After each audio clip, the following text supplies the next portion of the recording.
Hello mga momshies! For today's video ay gagawin nating extra special itong biko malagkit. Sa lahat ng kakanin, ito ang pinakapaborito kong lutuin. Kasi napakadali lang nitong lutuin at konti lang ang mga sangkap. Meron ako ditong 1 kilong malagkit rice. Hugasan lang natin ito ng 3 beses. Dito na ako nagluto sa rice cooker kasi ang malagkit mas mabilis siya lutuin sa rice cooker at hindi dumidikit. Ang pagluluto nitong malagkit ay pareho lang sa procedure ng pagluluto natin ng bigas. Isa lang natin itong malagkit, pagkatapos ay gagawa naman tayo ng latik. Sa isang pan ay naglagay ako ng coconut milk.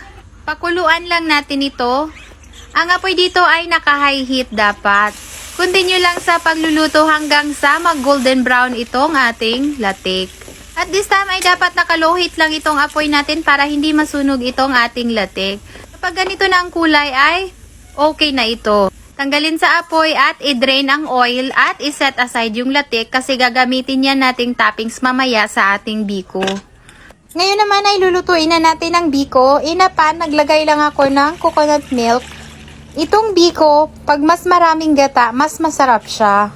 Kuluan lang natin itong gata at patuloy lang tayo sa paghahalo para hindi dumikit yung ilalim ng ating pan.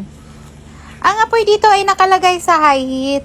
Nakulo ng ating gata ay maglagay tayo dito ng 1 cup na shredded young coconut. Haluin lang ito ng mabuti.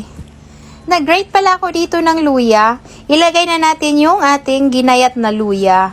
Itong luya ang magsisilbing pampabango nitong ating biko. Pagkatapos naman ay naglagay ako dito ng 1/2 teaspoon ng asin. Pampabalance lang sa lasa nitong ating biko. Haluin lang ito ng mabuti hanggang sa maghalo lahat ng ingredients na nilagay natin. Pagkatapos niyan ay naglagay ako dito ng 1/4 kilo and 1/2 cup na brown sugar. Ang sugar dito ay nakadepende na lang sa inyo. Tikman nyo na lang ito at kung okay na sa inyo ang tamis ay huwag nyo na lang dagdagan. Pero kung sa tingin nyo ay hindi pa siya okay sa panlasa nyo, dagdagan nyo na lang ng sugar.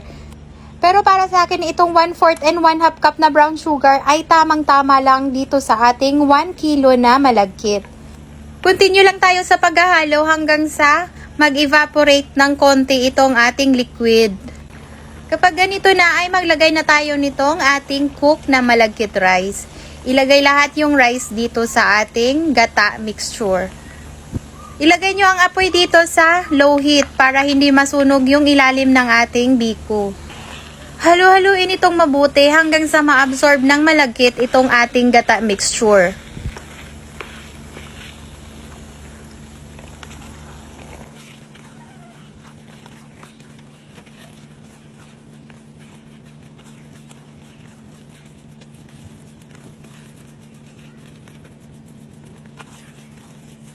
Non-stop dapat yung paghahalo natin dito hanggang sa maging ganito na yung ating biko. Wala na yung liquid na nilagay natin. Yung gata ay na-absorb na lahat ng malagkit. Kapag ganito na ay luto na ang ating biko. Kapag nahihirapan na kayong i-mix siya, it means pwede na yan. Tanggalin na ito sa apoy at ilagay sa pan. Ita-transfer natin ito sa isang pan kasi lalagyan natin ito ng toppings na latik.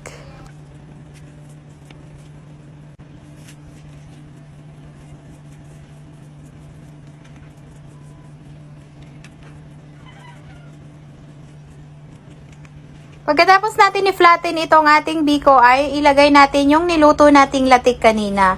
Ilagay lang yan sa top ng ating biko. Ayan, luto na ang ating extra special na biko. Aside dito sa young coconut ay pwede rin kayong maglagay dito ng langka. Mas masarap din yun kung lalagyan nyo ng langka at itong young coconut. Pag nagsama yung langka at young coconut ay sobrang sarap.